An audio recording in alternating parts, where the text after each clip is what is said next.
Hello everyone, welcome back to my channel travel with Mithi. Good morning সবাইকে। তো first পার্টে তোমরা দেখেছো আমরা বেনারস যাচ্ছি, আর কালকে রাতেই আমরা ট্রেনে উঠে পড়েছিলাম। তো আজকে নেক্সট ডে মর্নিং থেকে আমি ব্লগটা শুরু করছি, আর এখন ঘড়িতে প্রায় 7:30টার মতন বাজে। তো উঠে আমি ফার্স্টে একটু চা আর বিস্কুট খেয়ে নিলাম। এরপর ব্রেকফাস্ট করতে অনেকটাই টাইম লাগবে। তো আমাদের ট্রেন বক্সারে ঢুকে গেছে। এর পরের স্টেশনই ডিডি উপাধ্যায়, আমরা ডিডি উপাধ্যায়েই নেমে যাব। এখান থেকে ওই 40-45 মিনিট মতন টাইম লাগবে। এখানে আমরা স্টেশনে নেমে পড়ছি। ট্রেন অনেকটাই ফাস্ট ছিল, প্রায় 20-25 মিনিট আগেই আমাদের নামিয়ে দিয়েছে।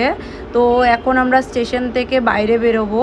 বাইরে বেরিয়ে কোনো একটা অটো ট্যাক্সি ভাড়া করে এখান থেকে আমরা বেনারস চলে যাব। আমরা স্টেশন থেকে বেরিয়ে এই অটোটা ভাড়া করে নিয়েছি। এই অটো করেই আমরা গির্জাচক পর্যন্ত যাব।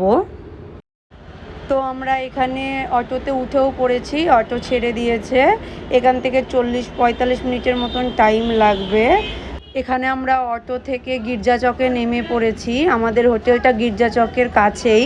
এখান থেকে আমরা হোটেল পর্যন্ত রিক্সা করে যাব। যেহেতু আমরা হোটেলটা আগের থেকেই বুক করে রেখেছি, তো অমিত ফোন করে ফুল ডিটেলস নিয়ে নিচ্ছে, যে হোটেলটার ডিরেকশনটা নিয়ে নিচ্ছে। এরপরে আমরা রিক্সাতে উঠে পড়ি। যেহেতু ব্যাগ আছে, ট্রলি আছে, তাই সামনে অমিত ট্রলি নিয়ে বসেছে আর পেছনে আমি ব্যাগ নিয়ে বসেছি। এই রিক্সায় ওঠার অভিজ্ঞতা খুবই ভালো লাগছিল। দেন আমরা হোটেলে ঢুকে যাই, আর এটা হলো আমাদের রুম। তো আমরা রুমে ঢুকে ফ্রেশ পর্যন্ত হইনি, আমরা জাস্ট ট্রলিটা রেখেছি। ট্রলিটা রেখেই আমরা দুজন বাইরে বেরিয়ে পড়েছি, কারণ আমাদের প্রচণ্ড খিদা পেয়েছিল। সকাল থেকে আমরা চা বিস্কুট ছাড়া কিছুই খাইনি।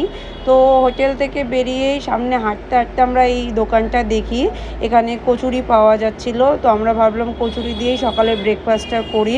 আমরা আর কোথাও যাচ্ছি না, কারণ আমাদের খুব খিদে পেয়েছে। তো সামনে এখানে এটা পেয়েছি, তো এখান থেকে আমরা দুজন একটা কচুরি নিয়ে শেয়ার করে খাবো।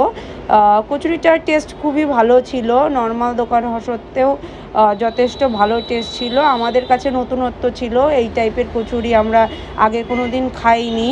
বেনারসের কচুরি এমনি খুবই নামকরা, বাট নর্মাল দোকানেরও যে এত ভালো হবে টেস্ট আমরা ভাবিনি।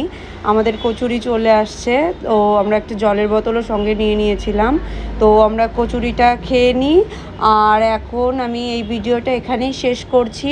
তো আমার ভিডিওটা কেমন লেগেছে অবশ্যই কমেন্টে জানিও, আর আমার ভিডিওটা ভালো লাগলে লাইক করে দিও, শেয়ার করে দিও, আর আমার চ্যানেলে নতুন হলে অবশ্যই চ্যানেলটাকে সাবস্ক্রাইব করে দিও। টাটা।